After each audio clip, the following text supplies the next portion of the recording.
Hey everybody, welcome to our first nutrition video.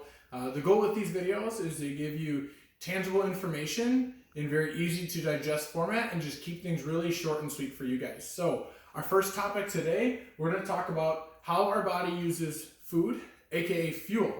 The easiest way to break this up is to think about it in two ways. Our body uses food or fuel for structure.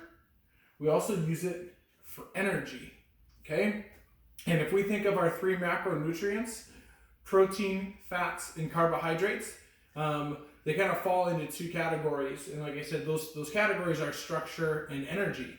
When it comes to structure, our body primarily uses protein for structure. Now, what do we need structure for? Most people think right away muscles. Okay, they're thinking of Arnold and bodybuilders and such, and that's definitely a part of it. But it's not the main component. What our body also uses protein for in the form of structure is also recreating things like our hair, our skin, our nails, organs, bones, and even replicating our DNA, which is why protein is so vital. It's an important part, and if we start to have a low amount of protein, our body has a really hard time regenerating those structures. And like I said, we need those to survive. Now next, we look at the energy side of the equation. This is where carbs and fats come into play. Carbs are typically more fast digesting and fast, we use them in a fast manner. That's why you'll hear a lot about people carbo loading before their workouts. You want to have proper fuel for your body, proper energy for your body, so that you can get through those workouts that are more short, sweet, and fast hitting, okay? Fats, we tend to burn off and digest slowly. Those are great for long, sustainable activities, whether that is a long walk or just energy to get throughout your day. Most of us these days, we're typically a little less active with having to work at home.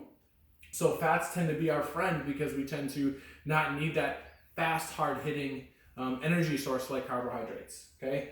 A lot of questions that we get around this is, well, what's the magic ratio? There's got to be a perfect ratio in order to optimize our health and to get as lean and as healthy as possible.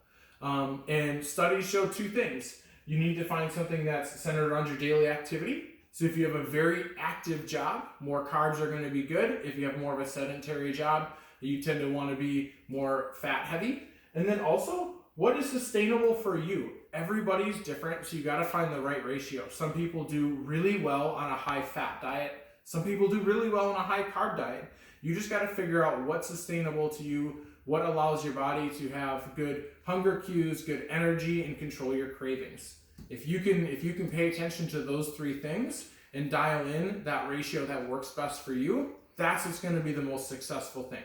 This is why we don't prescribe certain diet plans like keto, vegan, carnivore, other things. It's more about individual difference and what works best for you.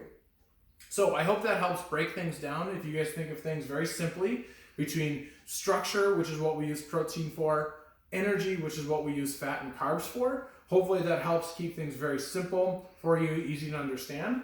Next time, we're going to tackle how much of each should you be eating? How much protein, how many carbs, how many fats, and again, that's going to be based upon a lot of different things, but we'll cover that in our next episode. I hope you guys enjoyed our first one, and let me know if you have any questions. Thanks.